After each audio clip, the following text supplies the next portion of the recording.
meditando sobre uno de los salmos más hermosos de la Biblia, que ha sido el Salmo 37. Ya se lo tienen que saber de memoria, ¿sí o no? Casi, ¿no?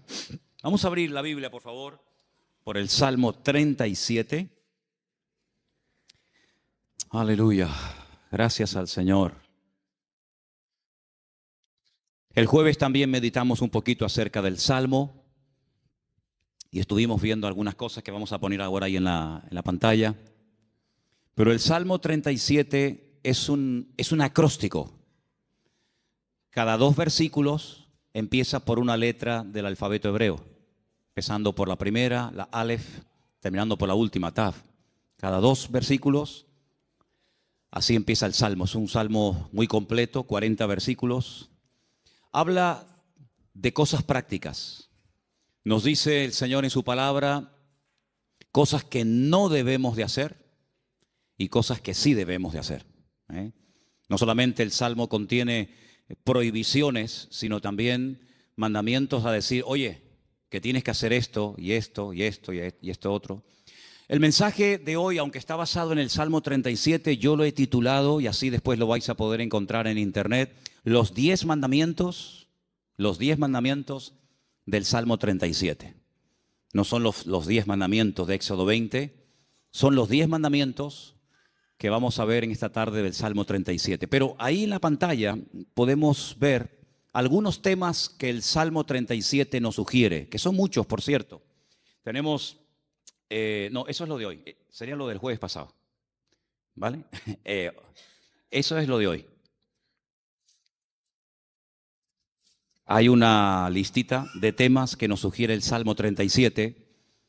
No hemos tocado todos, evidentemente, pero son temas, todos y cada uno de ellos muy interesantes.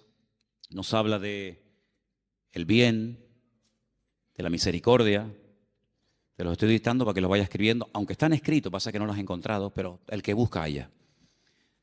La justicia, la salvación, la sabiduría, etcétera, etcétera. Son muchísimos temas que nos habla el Salmo 37 y eso lo vimos el jueves, para los que estuvisteis aquí y para los que no estuvisteis. También vimos que el Salmo 37 nos da diferentes características de los creyentes. Hay momentos en que los llama santos, los llama íntegros, los llama pacíficos, los llama justos. En fin, hay diferentes características de la gente que ha depositado y ha puesto su confianza en el Señor. También nos habla de diferentes características de la gente mala. De hecho, hay un texto que dice que hay gente mala. Hay gente que está bajo maldición. Hablamos un poquito el jueves. ¿Qué es eso de las maldiciones? ¿Existen? ¿Se pueden quebrar? ¿Se transmiten? De todo eso hablamos un poquito el jueves, porque también el Salmo 37 nos habla de los que están bendecidos. Así que habla de los que están bendecidos y de los que están bajo alguna maldición. Y pusimos el ejemplo de los cananeos, que eran los nietos o eran descendientes de uno de los hijos de Noé, y cómo Noé maldijo a Canaán, no a Can, su hijo, sino a Canaán, y de la cual vienen toda la raza, todas las naciones de los cananeos, todas las tribus, pueblos que estaban allí, y cómo eran personas que tenían unas características típicas de los cananeos. Una promiscuidad sexual terrible, idólatras, agresivos, salvajes realmente. Y todo eso nos lo sugiere el Salmo 37. Y el Salmo 37 también nos ayuda a superar ciertas y determinadas actitudes que si no las cortamos de raíz, se pueden terminar convirtiendo en algo normal en nuestra vida. Por ejemplo, la envidia. La envidia hay que cortarla de raíz. Los celos, la desconfianza. Dice la Biblia que no tenemos que tener envidia, no tenemos que perder los nervios. Después todo eso lo vamos a ver viendo los versículos.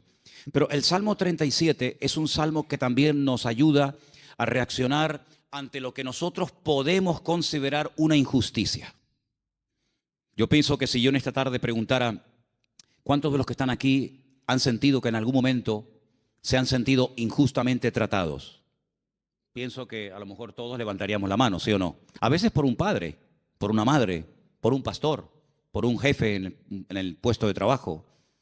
Todos hemos sido de alguna manera, en algún momento, desde nuestro punto de vista, cuidado, injustamente tratados. ¿Y cómo tengo que reaccionar ante la injusticia? Ante lo que yo esperaba recibir y resulta que he recibido, pero todo lo contrario. El Salmo 37 es el antídoto perfecto. Que por cierto no es la queja. La queja es el lenguaje de los cobardes. La queja mata la fe, debilita el alma. Cuando una persona está todo el santo día quejándose, aunque no hables mucho con él o con ella, la forma como habla, la forma como opina, te está descubriendo el bajísimo nivel espiritual de su vida. El Salmo 37 nos habla de diferentes niveles espirituales. Algunos dirán, pero hay niveles. Claro que lo hay. No todo el mundo tiene la misma fe. No todo el mundo tiene el mismo nivel de paciencia o de amor o de conocimiento de la palabra. Siempre habrá alguien que sepa más que nosotros, ¿sí o no? Cuando ustedes van, por ejemplo, a la Biblia, encuentras momentos en los que el Señor se le queda mirando a un hombre y le dice, tú eres un hombre de mucha fe, grande es tu fe. Y hay momentos que se le queda mirando a otro y le dice, hombre de poca fe. Luego, los dos tenían fe, pero este tenía una gran fe y este tenía fe, pero poca. Entonces, en la vida, no todo el mundo tiene la misma fe, no todo el mundo tiene la misma paciencia, no todo el mundo tiene el mismo conocimiento, el mismo discernimiento espiritual. Eso es normal, eso es así, nos guste o no. Y el Salmo 37 nos da consejos para alcanzar un nivel óptimo en nuestra relación con Dios y no caer en la desilusión, en la desesperanza, en la tristeza, porque dijimos que la tristeza, estoy preparando un mensaje, ya lo daré en su momento. Bueno, estoy preparando un montón de mensajes, pero uno de los que estoy preparando son las distintas caras o disfraces que se pone el orgullo. El orgullo se disfraza, se camufla, a veces de religioso, de espiritualidad, pero a veces el orgullo, y usted dirá, ¿sí? Me suena raro eso. Bueno, el orgullo a veces se disfraza de tristeza. La gente tiene una tristeza y en el fondo es porque tiene un problema con el orgullo. ¿Por qué estás triste? Le preguntas a alguien. No, porque no he recibido lo que tenía que esperar o esperaba recibir, porque no me han tratado como yo esperaba y estoy triste.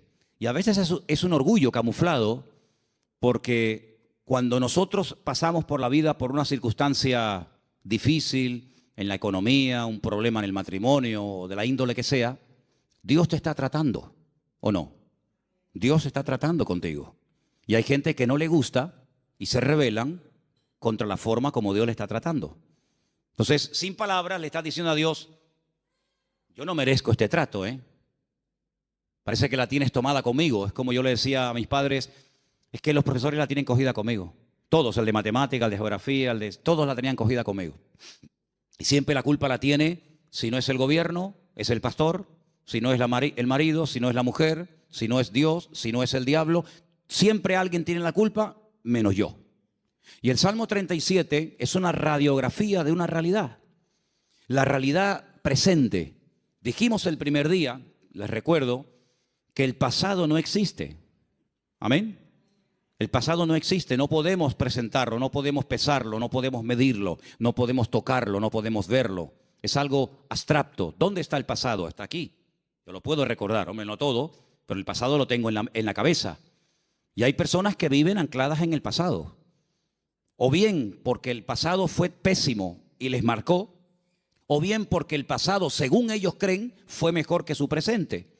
Pero ya leímos el otro día un versículo en el libro de Eclesiastés donde dice que no es sabio y no está bueno decir, no es sabio opinar o decir que los tiempos pasados fueron mejores que estos, sino que cada tiempo tiene su característica y si tú tienes que mirar a tu pasado para recordar algo bonito, es que tú no tienes presente. Ahora, nosotros no podemos modificar el pasado. Si yo no puedo modificar el lugar donde nací, ni la fecha, ni la hora, yo no puedo modificar el pasado, pero sí puedo echar a perder mi futuro. Dile al que está a tu lado, tu pasado no lo puedes cambiar, pero puedes echar a perder tu futuro. Ay, amigo. Yo no puedo evitar que ayer o antes de ayer o hace 10 años o hace 20 años me ocurriera aquella cosa que me hizo tanto daño. Ahí está, yo no lo puedo evitar, ya está hecho. Hombre, puedo evitar que el pasado me controle, puedo evitar que el pasado me manipule y condicione mi estilo de vida en el presente, pero cuidado, porque hay ciertas actitudes que como tú las mantengas y las cultives y las desarrolles, lo que estás haciendo es sembrar, pero sembrar mal, y puedes llegar a estropear tu futuro y lógicamente también tu presente. Así que el Salmo 37 es un antídoto contra tantas cosas que yo les animo a que si pudierais incluso hasta aprenderlo de memoria, hicierais un intento por aprenderlo de memoria. A lo mejor si en casa sois 4 o 5, pues decir, bueno, vamos a aprender cada uno. Papá, aprende tú 5 versículos. Mamá, tú otros 5. Yo otros 6. Hasta el perro puede, si tuvieras loro, hasta el loro podría aprender algún texto. Apréndanse el Salmo 37, es excelente. Vamos a ver hoy los 10 mandamientos del Salmo 37. Y ya te he dado tiempo de sobra, Saray, para que los encuentres. Los tenemos ahí en la pizarra, ¿verdad? Amén, qué bueno, estupendo. Vamos a leerlos todos, los 10 mandamientos del Salmo 37. Después vamos a leerlos en los versículos correspondientes. Primero, fuerte, confía en Dios. Después, con los ojos cerrados, sin mirar a la pizarra, tenemos que repetir los 10, así que vete aprendiéndotelos. Número 1 era, confía en Dios. Segundo, hacer el bien. Confía en Dios y hacer el bien. Vamos bien. Tercero, deleítate o deleitarse en Dios. Confía en Dios, hace el bien, deleitarse en Dios. Bien, hasta ahí llego. Venga, otro más. 4, encomendarse a Dios. Bien, confía en Dios, hacer el bien, deleitarme en Dios, encomendar a Dios mi vida. Venga, el 5, guardar silencio. Pero no dice, hermano, que hablemos. Guardar silencio ante Dios. Guardar silencio. 6, esperar en Él. 7, dejar la ira. 8, dejar el enojo, desecharlo. 9, apartarme del mal. Y 10, guardar su camino. ¿Qué tal? ¿Los habéis aprendido? Vamos a repasarlos. Confía en Dios, hacer el bien, deleitarse en Dios, encomendarse a Dios, guardar silencio, esperar en Él, dejar la ira, desechar el enojo, apartarme del mal y guardar su camino. Quítalo. Los 10 mandamientos del Salmo 37. Número 1. Bien, confía en Dios. Número 9. No. Segundo. Ese es, hacer el bien. Número 3. Número 4. 5. Guardar silencio, sin mirar. 6. Esperar en Él. 7. 8. 9. Apartarse del mal. Y 10. Guardar su camino. Versículo 3 del Salmo 37 dice, confía en Dios. Primer mandamiento, confía en Dios. Fiarme de Dios. Depositar toda mi vida en sus manos, sabiendo que no hay vida más segura que cuando yo pongo mi confianza totalmente en el Señor. No digo que pongas parte de tu vida o parte de tu negocio o parte de tu tiempo en las manos del Señor y otra parte, no. 100% tu confianza en Dios. Porque algunos dicen, no, yo confío en Dios. Pero cuando se les abre la cartera y se les cae al suelo tienen la Bonoloto, los ciegos. Hay uno que también es de los discapacitados. Ese, lo conoces, ¿no? Ese. ¿Qué más hay? Rasca. No, yo confío en Dios. Ya te veo. Ay, amigo. Pero por la mañana se levantan y leen el horóscopo. Pero claro, depende si compras el día o compras el diario de avisos o compras, depende de qué periódico compres, te dirá una cosa o te dirá otra. ¿Confiamos en Dios 100% o no? ¿Se puede uno fiar de ese Dios?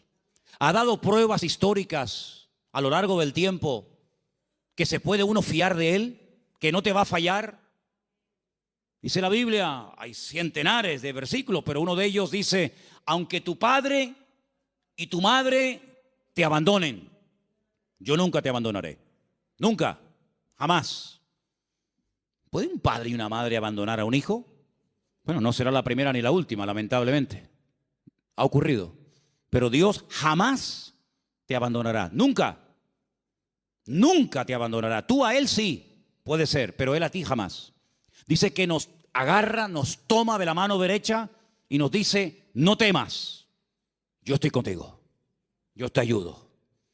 Por lo tanto, Él ha dado millones de demostraciones a lo largo del tiempo, no solamente a otros pueblos y a otras naciones y a otras iglesias y a otros hermanos, sino a nosotros mismos, de que podemos confiar 100% en nuestro Dios.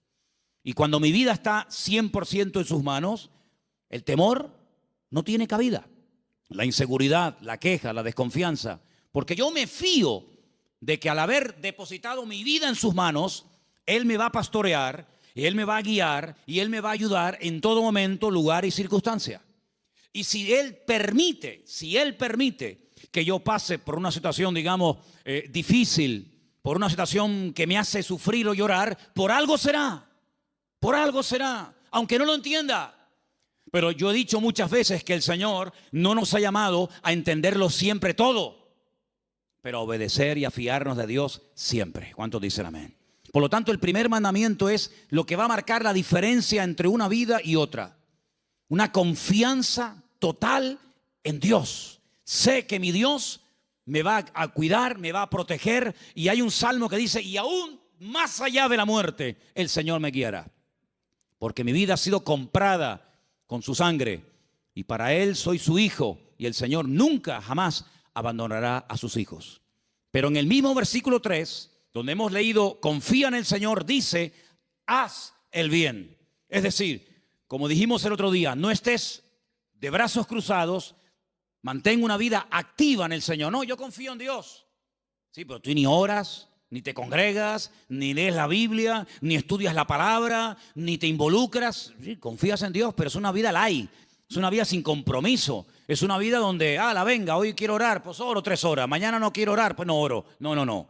Es una vida de constancia, de perseverancia, una vida de disciplina. La vida de un cristiano tiene que ser una vida disciplinada, no una vida caracterizada por el desorden, guiado por emociones, por sentimientos, que son al fin y al cabo pasajeros y traicioneros, sino de tener determinación. Yo quiero agradar al Señor y yo me voy a esforzar en hacer lo que la Biblia me pide y me dice el Señor que debo hacer. Porque no solamente, lo dije el otro día, espero que lo recordéis, que la vida cristiana, la vida de un cristiano, digamos, normal, no solamente consiste en dejar, me faltaría más, dejar de hacer ciertas cosas, sino hacer otras. Y la vida de muchos creyentes es que no hacen nada malo, aparentemente, pero tampoco hacen nada bueno. Y por ahí leímos la semana pasada un texto de Santiago donde dice el texto, el que sabe hacer lo bueno y no lo está haciendo, está pecando. ¿Cuántas personas están pecando sin querer? ¿Cuántas personas saben que hay que hacer algo, pero no lo hacen? Por lo tanto, no te jactes ni presumas de que ya no hago cosas malas, porque el que sabe hacer lo bueno y no lo está haciendo, está pecando no por acción, sino por omisión. Está olvidando que tiene una responsabilidad delante del Señor de hacer, de actuar, de vivir en consecuencia la fe que dice que tiene en el Señor. Y en ese hacer, en esa confianza que he depositado en Dios, comienzo a disfrutar de mi relación con Dios, a deleitarme en Dios. Comienzo a tener placer de ser cristiano. Ser creyente no es una desgracia, hermanos. No es una pesada cruz que me martiriza, donde no disfruto de nada, sino yo creo que es más bien todo lo contrario. El creyente tiene que aprender a disfrutar de lo que tiene ya, ahora. ¿Cuántos dicen amén? Y dice, bueno, pero ¿qué tengo? ¿Cómo que qué tienes? ¿Qué tienes? Pues lo primero que tienes que darle gracias a Dios es por la vida que tienes. ¿Te parece poco? Y por la ropa que llevas puesta. Y por los zapatos que llevas. Porque hay millones de personas que jamás en la vida se han puesto zapatos. Y por la comida que has comido. Y por la casa que tienes. Y por el coche que tienes. Y si no tienes coche, por lo menos pudiste venir en la guagua. Fíjate que es bueno Dios que el hombre ha inventado un sistema para transportar a la gente de un lugar a otro. Y mira tú por dónde tú puedes disfrutar de él. Gloria a Dios.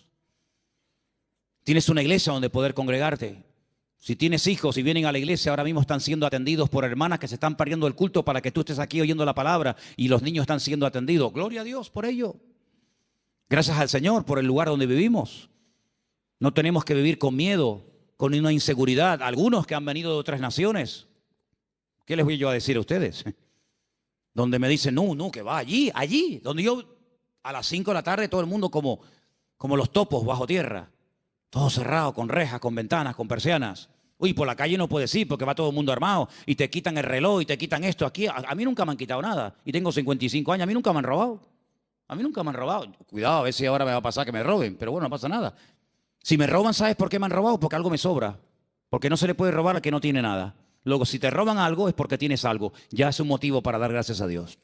Por lo tanto, hermanos, deleitarnos de lo que tenemos.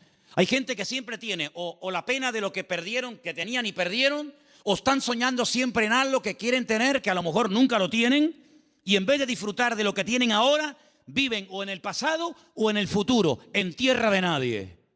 Cuando lo que tienes que disfrutar es de ahora. Dale gracias a Dios por la silla en la que estás sentado. Y si no hacemos un día una prueba, quitamos todas las sillas y los bancos de la iglesia. Y os quedáis como yo mientras yo predico de pie.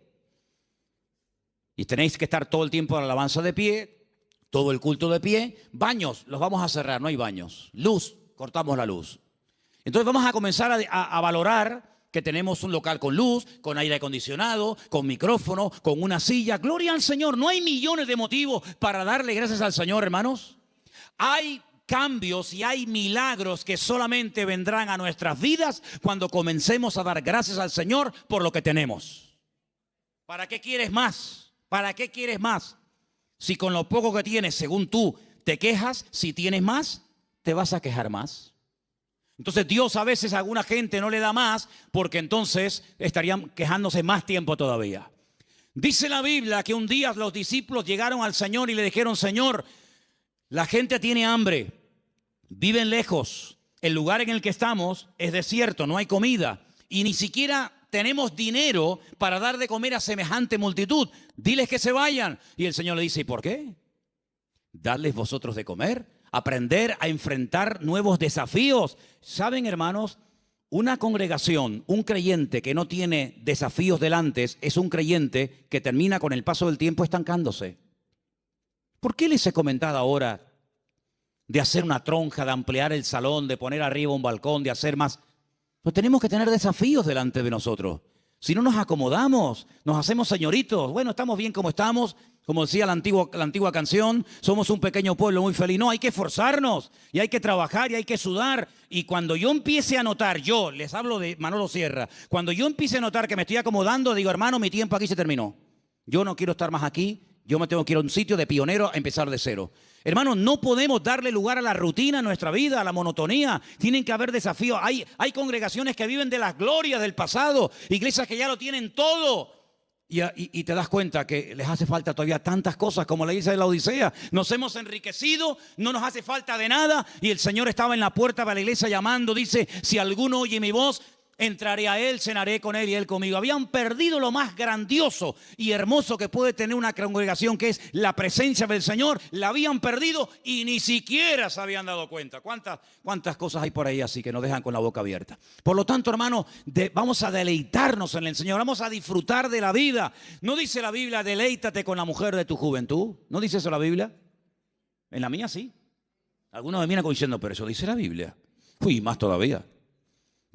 Con la mujer de tu juventud, que sus caricias te satisfagan en todo tiempo. Así que ya saben, yo me deleito, pero tú me haces caricias. Eso dice la Biblia. Deleítate con sus caricias. Gloria a Dios. Dale gracias a Dios por tus hijos. ¿Cuándo fue la última vez que dijiste, te doy gracias por mi hijo? Pero es que ella tiene 80 años, no importa. Otros lo perdieron cuando tenía 20. Y el Señor te lo ha dado a ti 40 años. Ay, amigo. Dale gracias a Dios por tu madre, por tu padre. Dale gracias a Dios por el pastor que tienes. Porque de momento es el único que tiene. Es lo que hay. Dale gracias a Dios por todo lo que tienes cada día. Y cada vez que comas, di, Señor, hoy han muerto 17,000 personas de hambre en el mundo. Y yo no seré una de ellas. Yo ahora tengo algo para llevarme a la boca. Gloria a Dios. Comenzar a regocijarnos en el Señor. Hermanos, que la gente diga, pero ¿qué tiene esa gente que no se quejan? ¿Qué tenemos? El Dios más grande y más maravilloso que jamás se pueden encontrar por la vida. ¿Cuántos dicen amén? Eso es lo que tenemos. ¡Aleluya! Gloria a Dios. Amén. Pero el quinto mandamiento, el primero era confía en Dios, el segundo era hacer el bien, el tercero era deleitarme en Dios, el cuarto era encomendar a Dios, poner todo, mi vida, mis negocios, mi futuro, mis planes, todo en las manos del Señor. Pero el quinto es muy bueno. ¿Cuál era? Guarda silencio. Ay, amigo. Ay, amigo. Yo ya les conté una vez, yo sé que ya se lo conté. Algunos dirán, eso ya lo contaste, sí, pero te lo voy a contar otra vez. En la antigua Grecia se le daba mucha importancia a la oratoria, a hablar en público. De hecho, había escuelas muy famosas que hasta el día de hoy, en marketing y en muchas escuelas, se emplean digamos, las técnicas de aquella época, donde los griegos le daban mucha importancia al hablar en público, a perder el miedo escénico, etc. Y había un famoso maestro de una de las escuelas griegas que cobraba por enseñar oratoria, por enseñar a hablar correctamente en público a la gente. Y vino un día un chico y le dijo que quería que este maestro le diera clases.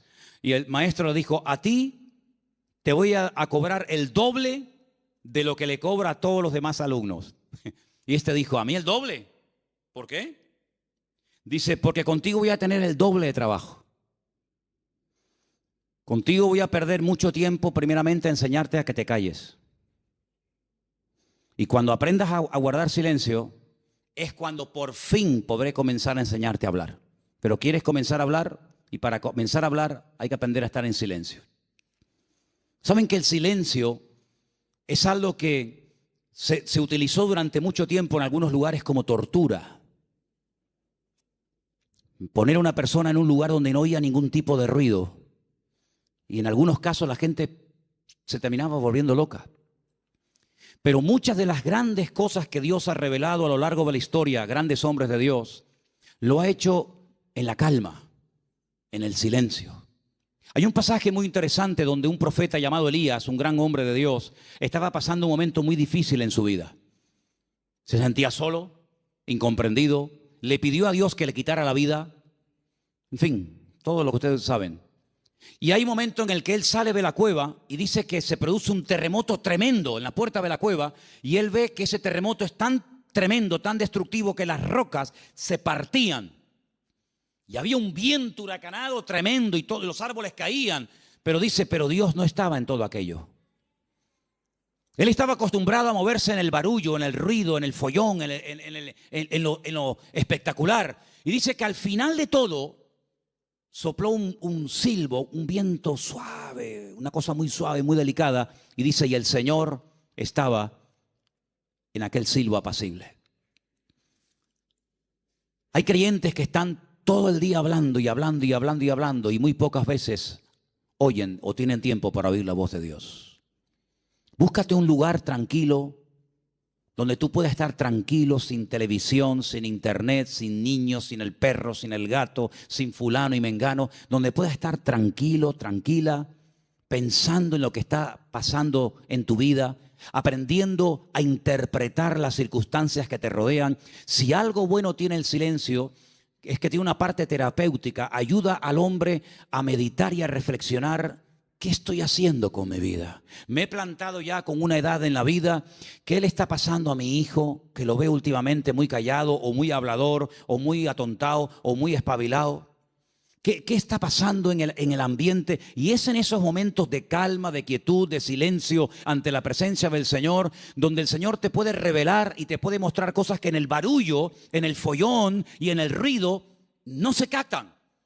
Por eso este mandamiento de guardar silencio significa aprendamos a meditar tranquilamente en la presencia del Señor. Vivimos en una sociedad muy ruidosa. España es uno de los países más ruidosos de Europa. Sales por las calles y desde que te levantas por la mañana, prácticamente hasta que te acuestas hay ruido constantemente. Y por la noche ni te cuento. En la quietud de la noche es cuando vienen a recoger los camiones la basura. ¿Sí o no? No pasa por tu barrio, estás tranquilo en tu casa y de repente ¡bim, bam, pim, pum, pam, pam! Y dices, Dios, ¿pero qué pasó? Sale el camión de la basura. Al rato viene el camión que está regando. Al otro rato viene el camión que se lleva el vidrio. Y es un follón tremendo. ¿Sí o no? Bueno, hermanos, aprendamos a estar tranquilos en la presencia del Señor. Aprendamos a decir, Señor, ¿hay algo que me quieres decir? ¿Hay algo que me quieres compartir? Ese guardar silencio significa aprender a reflexionar en Dios. Oye, mira, ahora no me molesten. Yo tengo una cita con mi Dios. Quiero estar tranquilo, no quiero que nadie me moleste. No, que si me llaman, que esperen. Que me llamen más tarde, que no se va a hundir el mundo. Y quiero estar a solas con el Señor, con su palabra. Como decía un pastor amigo mío, un minuto, Manolo, un minuto bien pasado en calma, en quietud, en la presencia del Señor, puede cambiar una vida. Pero ¿sabes cuál es la cruda realidad? Y no es cuestión de que ustedes se sientan mal ni acusándolos, ni mucho menos. Hay creyentes que a veces no tienen ni 5 minutos en el día, es tremendo esto, ni 5 minutos en el día para estar tranquilos, solamente estar quietos en la presencia del Señor. Cuando teníamos las clases, que hemos dado algunas clases en la iglesia de hermenéutica, de homilética y otras asignaturas, ¿cómo empezábamos la clase? ¿Os acordáis? Venían del trabajo, venían de la calle, una con el abanico, el otro sudando, el otro que llegó tarde. Decía, hermanos, vamos a guardar un minuto de silencio. Claro, algunos pensaban al principio que se había muerto algún hermano de la iglesia. O sea, un minuto de silencio, ¿qué pasó? Digo, no, tranquilo. Y a algunos se les hacía eterno, eterno. O sea, un minuto, qué largo se me ha hecho. Hermanos, aprendamos a estar quietos en la presencia del Señor, aprender a observar, aprender a interpretar lo que está ocurriendo a nuestro alrededor. El sexto era esperar en Él. ¿Saben que una de las cosas que yo peor llevo en la vida es esperar? No me gustan las colas. El otro día me enseñaba un hermano de la iglesia, por no estar dando nombres, me enseñaba una fotografía que habían sacado desde una ventana donde se veía un grupo bastante numeroso de gente haciendo cola, esperando. Me decía, esta es una de las colas que la gente tiene que hacer para ver si puede comprar algo de azúcar. Y yo decía, bueno, pues yo me acostumbraría, mira que para mí sería tremendo esto, ¿no? Pero yo digo, bueno, yo me acostumbraría a vivir sin comer azúcar, porque yo para estar 2 horas, 4 horas para un paquete de azúcar, y me dice otra persona, sí, pero es que también tienes que hacer cola para comprar la leche. Digo, bueno, pues, no sé, me acostumbraría a no beber leche. Pero es que también al final tienes que hacer cola para todo. Pero qué rabia da a veces cuando tienes prisa y el que va delante tuyo es el más lento de Europa. Le acaban de dar el carnet de conducir. Pone el intermitente de la izquierda y después va a la derecha. O pone los 4 que son de emergencia, porque como te ve muy pegado, te está diciendo, no te pegues mucho que me das miedo, y te ponen los 4 intermitentes. Y tú dices, pero muévete, que tengo prisa. Me acuerdo una vez en Benito Pérez Armas, el semáforo estaba en verde, hermano. De verdad les prometo que el semáforo estaba en verde. Era bajando la antigua cárcel a mano izquierda, que ya entras para el Parque La Granja, ¿sabéis dónde les digo, no? Y el semáforo estaba en verde. Y había un coche parado. Y yo le decía, al principio fue una pita suave. Pip. No sé. Después, más prolongada. Al final, saqué la cabeza por la ventana. Digo, pero muévete de una vez, hombre, que está verde. Atontado, que estás atontado. Y sacó la cabeza una señora y me dice, hola, pastor, ¿cómo está, hermano? Y le dije, hola, hermana, hola, dele, hermanita, dele, vamos, vamos. Qué vergüenza, ¿no? Si hubiera sido oveja en vez de pastor, me hubiera cambiado de iglesia. para que no me diera. Bueno, son cosas que pasan, ¿no? Soy humano como cualquiera de ustedes. Así que, hermanos, aprender a esperar en la vida se hace a veces complicado, ¿verdad? Pero es importante y fundamental aprender a esperar en Dios, no tener prisas. Porque, ¿saben? He descubierto que Dios no tiene prisas. ¿Cuántos dicen amén? ¿Saben que hay un pasaje donde una persona, no quiero decir la palabra se enfada, pero casi se enfadó con el Señor? Porque nunca le había pedido nada, nunca. Sabían que el Señor siempre estaba muy ocupado. Sabían que el Señor siempre estaba viajando, hablando por aquí, predicando. Y nunca le habían pedido nada. Solamente un día le pidieron un favor. Y el favor era muy concreto, muy directo. Señor, el que amas está enfermo. Como diciendo, Señor, ven pronto. Y dice la Biblia, saben lo que estoy hablando, ¿verdad? De Lázaro. Era amigo de Jesús. Vivía en Betania, donde estaba con sus dos hermanas, Marta y María. Dice la Biblia que cuando le llega la noticia al Señor, no dice, como seguramente esperaban la familia, venga, vamos que hay que ir a orar por Lázaro. O podía incluso haber hecho lo que hizo con el siervo del centurión, ¿os acordáis? Cuando le dijo el centurión, Señor, no hace falta que vengas a mi casa, di la palabra y mi criado sanará. Podía haber dicho, Padre, desde aquí pido que sanes ahora a mi amigo Lázaro. Y Lázaro hubiera sido sanado. Pero ni siquiera hizo eso. Sino dice que llegó 4 días después del aviso. Y claro, cuando llegó, evidentemente, la enfermedad era grave, porque dice la Biblia que Lázaro ya estaba muerto y enterrado. Si ellas sabían que no iban a molestar al Señor por una tontería.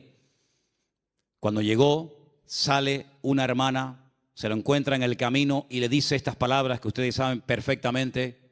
Señor, si tú hubieras estado aquí cuando te mandamos a llamar, nuestro hermano no habría muerto. ¿Cómo interpreta usted esas palabras, hermano? Usted que sabe griego, arameo y hebreo. ¿Cómo lo interpreta usted? Me ha fallado. Mi hermano se murió por tu culpa. ¿Está mal interpretado? Es versión Manolo Sierra. Si tú hubieras estado aquí, esto no hubiera ocurrido. Sale la otra hermana. Porque una parece que era como más carnal, ¿no? La otra era un poquito más espiritual. Pero fíjate que las dos se contagiaron y le dijeron exactamente las mismas palabras al maestro. Si tú hubieras estado aquí, mi hermano no hubiera muerto. Estaban dolidas, ¿sí o no? Estaban dolidas, estaban molestas con el maestro. Esto no tenía que haber pasado. Salmo 37. No te impacientes, no pierdas los nervios. Después vamos a ver eso. Y el Señor le dice, Marta, María, que yo soy la resurrección y la vida. El que cree en mí, aunque esté muerto, vivirá. Claro, ellas eran judías, ellas no eran paganas, ellas conocían la Escritura, ellas sabían perfectamente por las Escrituras del Antiguo Testamento que se habla de la resurrección. Y entonces cuando el Señor dice que yo soy la resurrección y la vida, y le dice el Señor, tu hermano resucitará, ellas dicen, yo sé que mi hermano resucitará, pero no ahora, sino en el día postrero, algún día. Y el Señor le dice, vamos al cementerio. Y todos conocen la historia. Ahora yo les hago una pregunta y sean sinceros. ¿Ustedes creen que realmente el Señor llegó tarde?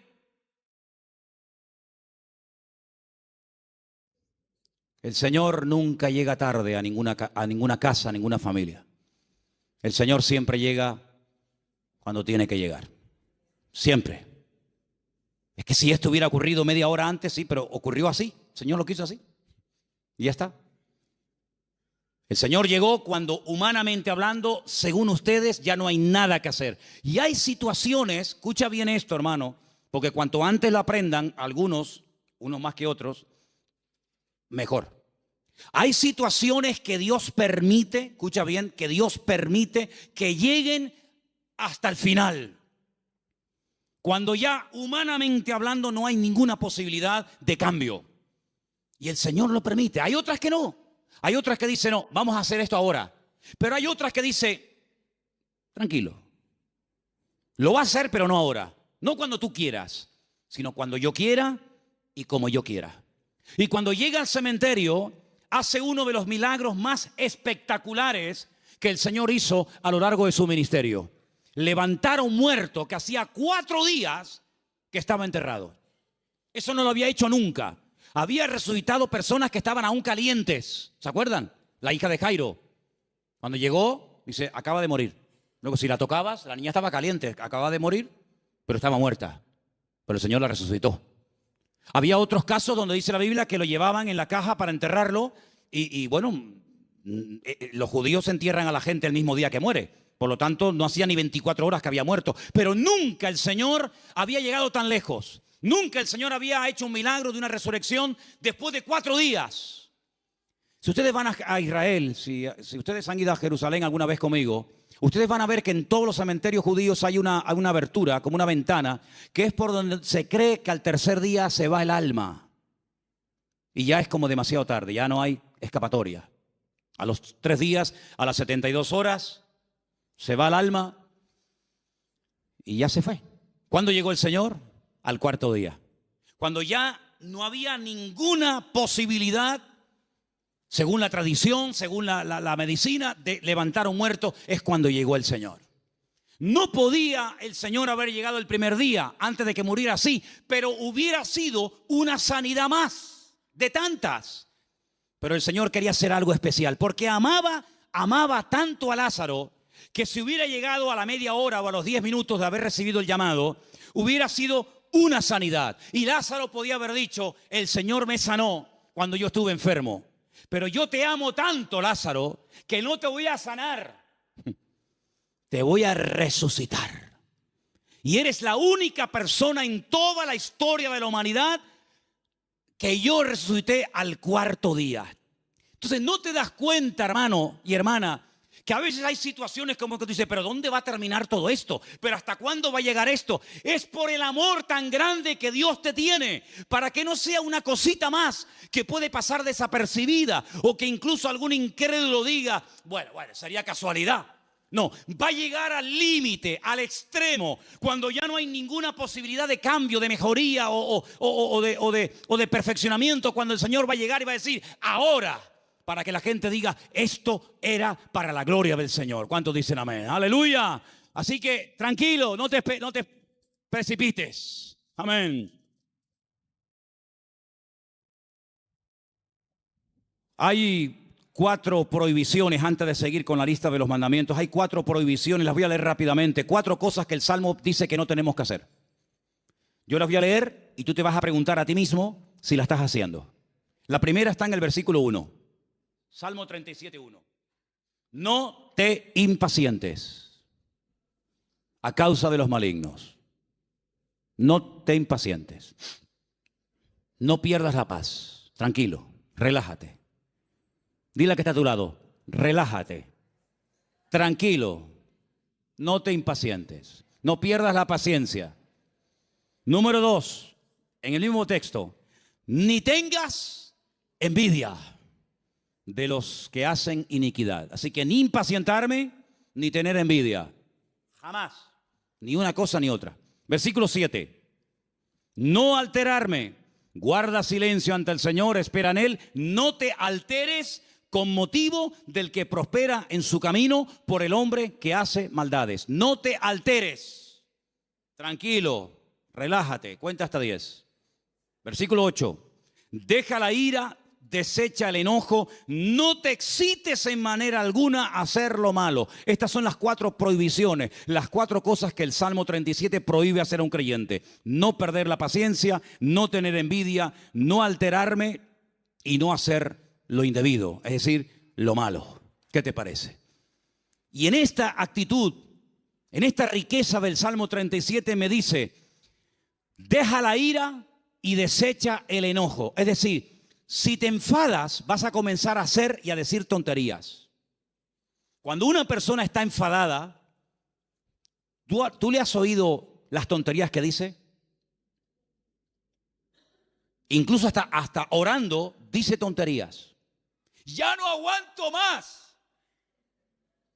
Y el Señor dice, cállate, machango. Sabrás tú si aguantas o no aguantas. Si yo te mando esto es porque tú aguantas. Pero ya Él lo dijo. Nadie me ama. Las tonterías que uno dice cuando está enfadado, ¿eh? Es como cuando uno está desanimado. Las peores tonterías, las peores barbaridades, los peores insultos, las peores humillaciones se dicen cuando uno está enfadado o desanimado. Y por eso la Biblia dice, no permitas que tu carácter te controle, porque cuando nuestro carácter nos controla, siempre la embarramos. ¿No dicen así los argentinos? O los uruguayos, la embarramos. Metemos la pata. Entonces, pues oye, Señor, ayúdame a tener control, dominio propio, dice la palabra. Dominio propio. Teníamos hace años en una montaña que hay en Llano del Moro, en una torre muy alta, teníamos unas antenas que colocamos allí cuando pusimos la primera emisora de radio cristiana de las Islas Canarias.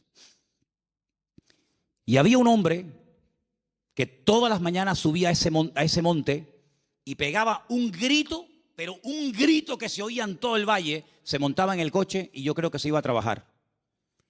Y yo digo, oye, uno dirá que está loco, pero yo creo que este hombre es sabio, ¿eh? Porque el hombre se iba al monte, pegaba un alarido estilo Tarzán. Yo creo que tenía algo de espíritu de Tarzán. Gritaba, se montaba en el coche y se iba. Oye, a lo mejor tenemos que irnos a la montaña de los Campitos. Procura que no haya nadie, porque claro, si subes por la noche y pegas un alarido estilo hombre lobo allí, van a decir, es que hay un loco aquí, un endemoniado. Pero hermano, ¿sabes qué? Tenemos que aprender a desahogarnos con Dios. ¿Cómo se desahogaba Cristo? Con el Padre. ¿Dónde fue? Al huerto de Getsemaní. Y en el huerto de Getsemaní dice que agonizaba, lloraba, clamaba, allí peleaba. Y cuando salía y se levantaba y le decían, venimos a prender a Jesús, dice, yo soy. ¡Pum! Y caían todos al suelo. En otras palabras, era un hombre que no descargaba en los demás su enojo, su enfado, lo que fuera, sino que aprendía a desahogar su alma delante del Padre. Y eso es algo que tenemos que aprender todos, hermano. Porque hay gente que está contenida. Y hermano, el tranquilito, el que no se enfada nunca, cuando se enfada, échate a correr, ¿eh? Échate a correr. Dice, no, este bobo. Este no se enfada nunca. Cuando se enfada, apaga la luz y vámonos, ¿eh? Porque es el increíble Hulk. Que por cierto, me encontré en la puerta de la iglesia allí 2 puños del increíble Hulk. No sé si a alguien se le cayeron. ¿Los puedes enseñar? No sé quién trajo eso, pero bueno, ahí están. Yo dije el otro día, y según el Salmo 37 y otros, hay 2 vías de escape, 2 válvulas de escape que Dios ha puesto en el ser humano que tiene que usarlas. Una es el llanto y otra es la risa. Claro, como te enseñaron que los hombres no lloran, pues está trancado. Y como tampoco no es la alegría de la huerta, dicho sea de paso, pues tampoco se ríe. Entonces ni llora ni ríe. Y un día va a explotar. Un día va a explotar más de uno. Pero aprende a reírte en el Señor. Aprende a llorar en la presencia del Señor. No dice la Biblia, bienaventurados los que no se ríen. Bienaventurados los que no lloran. ¿Lo habéis leído alguna vez? Yo tampoco. Bienaventurados los que lloran, dice la Biblia. Pues llora, mija, llora. Llora delante del Señor. Llora, hermano y hermana, delante del Señor. Señor, lloro de esto, lloro por aquello, lloro por tal, lloro por cual. Y te aseguro que tu alma se va a descargar, se va a desahogar. Y cuando salga, vas a salir con las fuerzas renovadas, vas a salir levantado por el Señor, vas a salir bendecido, pero no vivas una vida hermética, trancada, porque ni Cristo vivió así. Él dice la Biblia que se quebrantó y lloró y sudó grandes gotas de sangre y se desahogó delante del Padre. Ahora, ¿qué hace la gente? Se desahoga con una botella de vino en la mano, se desahoga metiéndose un pico de heroína, se desahoga haciendo no sé qué y no sé cuánto, echándole la bronca a la mujer, al hijo, pegándole una paliza al otro. No, esas no son las formas, esos son los métodos mundanos. La forma de Dios es que aprendas a ir a la presencia del Señor y abrir tu corazón y decirle, Señor, no aguanto más. Y en la Biblia encontramos grandísimos hombres de Dios que lloraron a gritos, dice la Biblia. Sí, a gritos lloraron. ¿Quién? José. Lo dije el otro día cuando compartía de este mismo salmo. Dice que ya no aguantaba. Léalo, textualmente lo estoy citando. Ya no podía contenerse más. Ya llegó al límite. Oye, me venden mis hermanos. Les pido por favor que se apiaden de mí, que me saquen de este pozo. que tenía que haber escorpiones y serpientes, no me hacen ni caso. Me quitan las prendas, me llevan desnudo a Egipto. ¿Yo qué pinto en Egipto? Un país de idolatría, un país de una promiscuidad terrible, de idolatría por todos lados. De repente llega allí, no sabe hablar el idioma, desnudo, lo compran como esclavo. De ser el niño bonito y amado del padre, pasa a ser un esclavo, un sirviente, sin derechos, tratado al trancazo. Por querer vivir una vida recta y honesta y santa delante del Señor. Lo acusan de algo que él nunca había hecho. ¡Pum! A la cárcel. Sin comérselo ni bebérselo, ahora en la cárcel. Allí con delincuentes, con asesinos, con violadores, con lo peor. Y ahora, ¿y cuándo voy a salir yo de aquí? Yo qué sé, no tengo abogado, yo ni siquiera sé expresarme en el idioma de este país. Cuando sale de allí, Dios lo levanta, lo bendice, lo prospera. Y cuando ve venir a sus hermanos, no permitió que la ira, que el enojo, que la rabia dijera, ahora que tengo poder. Porque cuántas veces yo he dicho desde este mismo púlpito, si quieres conocer a un hombre de verdad, si quieres conocer a un pastor de verdad, si quieres conocer a una persona de verdad, dale poder y dale dinero. Claro, el coleta, el otro que, en fin, y el otro. Es muy fácil criticar lo que hacen los demás, que yo no defiendo a nadie, ahí me da igual, para mí son todos iguales. Pero hermano, cuando alguien suba ahí arriba, da igual si es un cargo poderoso en la política, en el deporte o donde sea, dale dinero, que mueva millones. Dale poder. Y espera a ver si no se corrompe. Porque es muy difícil llegar a esos niveles, moviendo centenares y miles de millones. Que tenga la cabeza bien amueblada. Ay, amigo. José ahora tiene poder, es el hombre más poderoso de la tierra después de Faraón.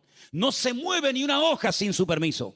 Faraón dice, no, a mí no vengan, vayan a él. Él es el que organiza el país, él es el ministro de Hacienda, él es el ministro de Economía, él es el que administra. A mí no me den la paliza, vayan a él. Delegó todo en José. Ahora tiene poder, ahora tiene autoridad, ahora tiene dinero, ahora tiene sirviente. Ahora hasta Potifar, aquel que lo compró, ahora tiene que venir y postrarse delante de él. La mujer de Potifar, ven para acá. Ahora él podía haber dicho, ahora os vais a enterar lo que vale un peine, amigo. Ahora vienen los hermanos. Y él podía haber dicho, lo van a pasar canutas, como me le hicisteis pagar a mí. Dice que llegó un momento, viendo a sus hermanos, que ya no podía aguantar más. Y empezó a llorar a gritos. Cuando los hermanos ven a aquel llorando, le dice, yo soy vuestro hermano José, ¿sabes? No tengáis miedo. No me mandasteis vosotros a Egipto. Fue Dios el que me mandó aquí. Pasa que a mí me tocó el primero. Pero al final todos van a tener que venir aquí. Así que vayan a casa de mi padre, díganle que vengan. Cuéntenle la verdad. Que le han tenido engañado al viejo 20 años, diciéndole que me había matado una bestia. Tráiganlo y vamos a comenzar a disfrutar de la vida. Guardó su corazón. No permitió que la ira, la rabia, ¿verdad?, el poder le transformara, sino que él supo canalizar todo aquello para bendecir a otras personas. ¿Te das cuenta? Entonces, queridos hermanos, dice la Biblia, sobre toda cosa guardada, guarda tu corazón. Porque la escasez, el depender día a día del Señor no ha echado a perder a nadie. Yo nunca he visto a nadie que por depender del Señor para todos se echara a perder. No, de verdad, créanme, no he conocido a nadie, pero sí he conocido a muchos que cuando tuvieron algo, muchacho, otra persona completamente. Es como yo a veces le digo a los jóvenes, oye, cuando no tenías novia, y no me dirijo a nadie, pero el que tenga, porque tenga, ¿no? O cuando no tenías novio, oye, eras encantadora, saludabas a todo el mundo, venías temprano al culto, te ibas la última. Ahora que tienes novio, eres más antipático que un pepino. No, amén, no digan amén. No. ¿Quién dijo amén? No digan amén, que se va a hacer. No. Entonces, que las circunstancias de la vida no te cambien. Sigue siendo igual, mijo. Sigue siendo igual. Tengo dinero, gloria a Dios. No tengo, gloria a Dios. Oye, que vengo en la guagua, amén. Que vengo en coche, amén. Que vengo en limusina, amén. Ten cuidado que como te la vea yo, te la vendo y compramos la tronja para la iglesia. ¿Me entiendes? Entonces, hermano, mantengamos el equilibrio en el Señor. Mantengamos el equilibrio. Vamos a deleitarnos de lo que tenemos, pero vamos a apartarnos. Versículo 27, apártate del mal. Este versículo es buenísimo. Ya termino con este y con uno más. Apártate del mal, apártate del mal. Dios no tiene que apartarse del mal, somos nosotros los que tenemos que apartarnos del mal. Es decir, ser selectivo. ¿Me conviene a mí esta amistad con esta persona? ¿De qué habla esta persona? Pues mira, está todo el día hablando de esto. No me conviene. No digo que sea mala persona, pero no me conviene. Su mundo no es mi mundo. Sus conversaciones no son las mías. Y para ser amigo tengo que entrar en su terreno y no me va. No me interesa. Apártate del mal. Aprender a retirarse a tiempo. Mira, no me conviene esta amistad, no me conviene este lugar, no me conviene estar todo el día con esto. Eso es lo que dice la Biblia. No son prohibiciones porque lo digo yo y punto. No, sino es por tu bien. Apártate del mal. Porque el mal difícilmente se aparta de uno. Escúchame bien. Generalmente el que tiene que apartarse del pecado es uno. El pecado generalmente no se aparta de ti. Tú sales a la calle y hay más droga que antes. Y más alcohol que antes. Y más mentira. Y más de todo que antes. Luego el mal difícilmente se aparta de una persona. Te tendrás que ir a vivir al Valle de Ucanca allí solo. Y ni siquiera allí. Porque decía Pablo, miserable de mí, ¿quién me librará de este cuerpo de muerte? Por lo tanto, apártate del mal, sé selectivo. Dice, mira, no me conviene este camino. Dice que el simple ve el peligro y pasa justamente por el peligro. El prudente dice, no me conviene ir por ahí, voy a dar la vuelta. Es más largo, pero no importa. Prefiero dar la vuelta que pasar por ahí que me cortan la cabeza. Apártate del mal, haz el bien. Y dice finalmente, verso 34, el 34 y termino, espera en Dios y guarda su camino, mantente en el camino del Señor, pon cuidado en las cosas del Señor, mantente en Dios. Un día bueno lo tiene cualquiera, pero es mantenerse un día, mantenerse dos, estar dispuesto a ser tratado. Hay gente que no quiere ser tratada, hay gente que pierdes la amistad en el momento que dice, mira, eso que estás haciendo no está bien, eso que estás haciendo es una payasada, eso que estás haciendo no te conviene. Automáticamente ya le cambió la cara, automáticamente se fueron las amistades. Apartarse del mal, ser sabio, tener ese discernimiento, ese temor a Dios. Esto que estoy haciendo, esto que quiero hacer no me conviene. Guardar el camino del Señor. ¿Qué es lo que le agrada a Dios? ¿Dios haría esto en mi lugar? Eso es lo que tenemos que hacer. Y déjame que te diga algo, porque tengo una frase aquí que apunté estos días. Es mucho más fácil deshacerse del pecado que de las consecuencias del pecado. El pecado no es tan fácil, no es tan difícil dejarlo. Pides perdón a Dios, Dios te perdona y se acabó. Pero amigo, a veces hay consecuencias de un pecado que hiciste que pueden durar años. Y hay gente que en sus cuerpos llevan secuelas del pecado que hicieron hace 40 años. Pero a veces las consecuencias están ahí. Que Dios nos dé fuerzas también para poder vivir en victoria. A pesar de que puede ser que de un pecado o de una vida en desorden que llevé en un momento puntual de mi vida, puede ser que haya un chiquitito corriendo por la casa, o haya una niñita, o haya no sé qué, o haya no sé cuánto. El pecado a veces deja cicatrices, el pecado a veces deja consecuencias. Y te vuelvo a repetir, es más fácil dejar el pecado que los hijos del pecado, que las consecuencias del pecado. Pero tienes que asumir eso. Y a veces eso es lo que te mantiene humilde. Es decir, esto me va a recordar toda la vida que aquel momento de mi vida yo viví en desorden y no hice las cosas como Dios manda. Yo dije el primer día cuando hablamos del Salmo 37, que el Salmo 37 es un mapa. Un mapa. Pero mira, y piensa en esto que te voy a decir ahora. El mejor mapa del mundo, el más completo, el más bonito, a todo color, con todos los detallitos y las medidas y los ríos y las montañas, el mejor mapa del mundo no nos sirve para nada si yo no sé dónde estoy. A mí me dan un mapa completo. Me dice, mira qué belleza de mapa. ¿Vale? Ya sé dónde está el norte, las montañas, los valles, los ríos. Pero yo en el mapa, ¿dónde estoy? Porque si yo no sé dónde estoy, el mapa no me sirve de nada. Ahora, cuando yo digo, no, tú estás aquí. Ah, vale, estoy aquí. Ok, vale, pues entonces dame un compás, dame una regla, yo mido. Y entonces yo sé que me faltan tantas horas o tantos kilómetros para llegar de aquí. Si yo no sé dónde estoy, el mapa no me sirve de nada. Aquí hay un mapa perfecto, el GPS de Dios. Pero si tú no sabes dónde estás, ¿de qué me sirve a mí esto? Eso de decir, no, lee la Biblia. Si no, yo la leí, pero no sabes dónde estás. No sabes si estás bien, si estás mal, si estás en desorden, si no estás en desorden. Pregúntale a Dios, ¿dónde estoy? ¿Cómo estoy delante de ti, Señor? Dios te lo va a mostrar. Dios te va a mostrar a la luz de su palabra.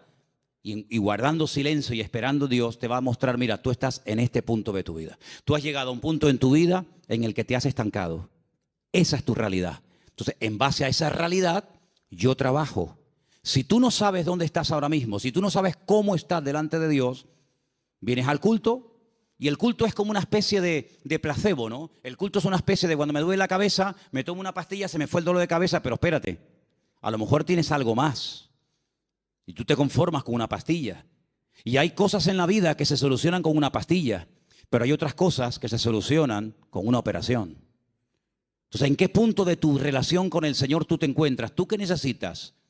¿Una oración así, un versiculito, o tú necesitas ser operado? Cada uno tiene que examinarse a sí mismo. Y este es el momento en el que tú tienes que decir, Señor, ¿yo verdaderamente estoy cumpliendo esos mandamientos que he leído esta tarde? Confío en Dios, estoy haciendo el bien, me estoy deleitando en ti, Señor. Estoy todo el día agobiado, preocupado, quejándome. ¿Estoy poniendo mi vida en tus manos o llevo una agenda paralela? No, Dios para los domingos, también para el jueves si es que voy. Pero yo tengo una agenda personal y privada. Yo sé lo que voy a hacer en mi vida, esto y hasta aquello. A mí me hace mucha gracia cuando hay gente que me dice, no, él tiene la agenda completa para los próximos 5 años. Cuando dice la Biblia, ¿cómo eres capaz? ¿Cómo eres capaz de presumir del día de mañana si no sabes qué te traerá de sí el día? ¿Tenía Cristo agenda? Dice que somos como el viento, que ni sabemos dónde vamos ni a dónde venimos. Guardamos silencio ante Dios, esperamos en Dios tranquilamente. ¿El carácter está siendo cada vez un aliado nuestro o nos está cada vez traicionando y dominando más? ¿Dejamos la ira, el enojo, nos estamos apartando del mal o cada vez estamos tonteando más con el mal? Porque el mal no perdona, amigo. Como te metas en donde hay mal, como te metas en terreno minado, lo más probable es que se te salga una pierna por los aires.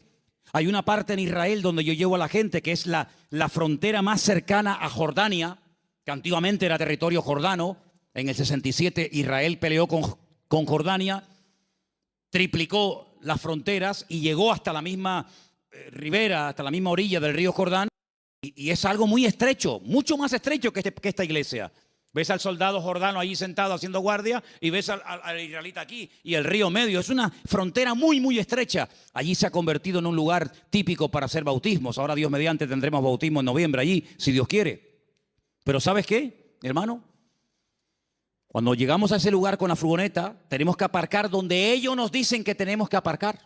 Porque los jordanos cuando se fueron dejaron todo aquel terreno en represalia por haberlo perdido, todo lleno de minas, todo lleno de minas. Miles y miles de minas. Entonces han puesto unas alambradas con unos carteles escritos en diferentes idiomas, no se salgan del camino, no entren aquí, no entren por allá. Y tú si vas en línea recta y aparca, no hay ningún problema. El que se va a bautizar vuelve. Pero si alguien se quiere ir con el Señor antes de tiempo, dice, mira, después de bautizarte, en vez de venir en línea recta, vete por allí y ya te vas de paso ya con el Señor. Es un terreno minado. El que entra se juega la vida, amigo. El mundo está lleno de minas. Tu barrio donde tú vives está lleno de minas por todos lados. Y el diablo te dice, no pasa nada. Otros han pasado y no han muerto. Pasa tú también. ¡Pum! Y el simple va. Entonces, apartarnos del mal. Decir, yo le veo las orejas al lobo, no le veo todavía el cuerpo, pero le veo las orejitas asomando por la valla, pues entonces me doy la vuelta y me voy. Eso no es ser cobarde, eso es ser valiente. Porque hay que ser más valiente para salir corriendo ante el peligro que ser un osado y enfrentarse al enemigo así a cara descubierta que te parte en la cara. Y finalmente dice, guarda su camino. Cierra tus ojos en esta tarde, hermano. Son estos 10 mandamientos. Apréndetelos de memoria. Escríbelos ahí en una hoja, ponlos en la Biblia. Cuando te levantes mañana por la mañana, dilos en alta voz. A lo largo del día, ponlos ahí en el tablero del coche o en el espejo de tu habitación o te estés afeitando, lavando.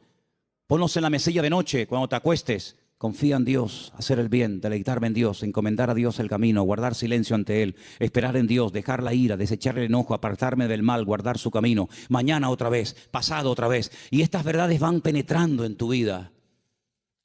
Y en cuestión de varias semanas, de varios meses, de poco tiempo, tú vas a notar que hay algo en tu vida que comienza a cambiar.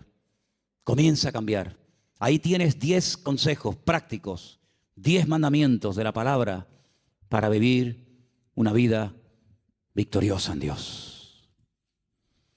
Señor, en esta tarde te damos gracias por este precioso salmo. Salmo escrito por nuestro hermano y querido David Hamelech, el rey David. Gracias, Señor, porque tu palabra nos habla miles de años después de haber sido escrita, como si se hubiera escrito la noche misma. Señor, queremos pedirte que nos dé fuerzas para que podamos poner en práctica estos mandamientos, estos sabios consejos que el dulce cantor de Israel, el hombre más cerca del corazón de Dios, nos dejó en la palabra para que los escudriñemos y los pongamos en práctica.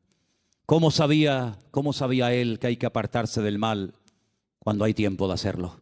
¿Cómo sabía él deleitarse en Dios? ¿Cómo sabía David confiar en ti, Señor? ¿Cómo sabía David encomendar, poner la vida en tus manos antes que en el hombre? ¿Cómo habla la voz de la experiencia, Señor? Y queremos en esta tarde pedirte que nos ayudes a poner en práctica esta palabra que hemos aprendido hoy, Señor. Danos fuerza para poder hacerlo. Te lo pedimos en el nombre bendito y poderoso de Jesús. Amén y amén.